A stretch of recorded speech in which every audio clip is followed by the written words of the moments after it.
15 বছরে 1500 কোটি ডলারের তেল কিনতে হবে এবং প্রতি বছরে 350 কোটি টাকার পণ্য কিনতে হবে। মানে এই যে ডক্টর ইউনূস, সে তড়িঘড়ি করে, মানে 3 দিন সময় নাই তার তার মানে বিতাড়িত হইতে হবে।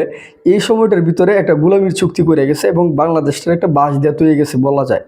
দেখেন, এই বিষয়টা নিয়ে এখন পর্যন্ত সংসদে না সরকারি দল কথা বলতেছে, না বিরোধী দল কথা বলতেছে। আসলে এটা হচ্ছে একটা মানে হচ্ছে সমঝোতার ভিত্তিতে নির্বাচিত সরকার। আমেরিকা মানে হচ্ছে যে যা বলবে তাই কিন্তু করতে হবে এখন। মানে চাইলেই আপনি বাংলাদেশ চাইলেই মানে হচ্ছে রাশিয়ার কাছ থেকে তেল কিনতে পারবে না। এই যে একটা মাইন্ডকারশিপের মধ্যে পড়তেছে সব মানে বাংলাদেশটা। তো এই বিষয়টা নিয়ে কে কথা বলবে? মানে এই বিষয়টা নিয়ে একটা টোটালি সরব কিছু সংবাদ মিডিয়া কথা বলতেছে। শেখ হাসিনা খারাপ ছিল, শেখ হাসিনা খারাপ, এটা অবশ্যই মানতে আমরা বলবো এবং সবাই বলে। কিন্তু শেখ হাসিনা সত্য হলেও কিন্তু ভারতের মানে আধিপত্য বিস্তারের মানে সুযোগ দিছে, কিন্তু আমেরিকার সাথে কিন্তু একটা ব্যালেন্স করে চলছে।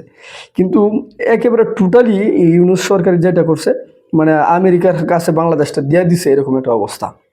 এই যে, এবং দেখা গেছে যে তারা যেটা বলবে সেটাই কিন্তু করতে বাধ্য আপনি, এর বাইরে যাওয়ার কোনো অপশন নাই। এই যে মানে উড়োজাহাজ কিনতে হবে, ফ্রান্সের কাছ থেকে যে এসি বাস কেনার কথা ছিল সেটা কিনা যাবে না। একেবারে আপনি মানে দেশীয় পণ্য এইগুলো হচ্ছে তাদের কাছ থেকে নিতে হবে। এবং তারা যে মানে তাদের যে কোনো বিষয় যেই মানে হচ্ছে যেই কথা বলবে সেটা মানতে বাধ্য। এই যে একটা হযবরল সিচুয়েশনের মধ্যে ডক্টর ইউনূস রেখে গেছে, এই বিষয়টা নিয়ে বিএনপি জামাত কথা বলে না, বলবেও না। কারণ আমেরিকার মদদেই কিন্তু তারা হচ্ছে সরকারি দল এবং বিরোধী দল গঠন করছে। যাই হোক, আল্লাহ তাআলা বাংলাদেশটাকে হেফাজত করুক। তবে এই যে একটা বাংলাদেশের একটা উচ্চ আকাঙ্ক্ষা ছিল বাংলাদেশটা একটা পরিবর্তন হবে, সেটা পরিবর্তনের সুযোগ থাকা সত্ত্বেও পরিবর্তন আর হইল না। কষ্ট এতটুকুই।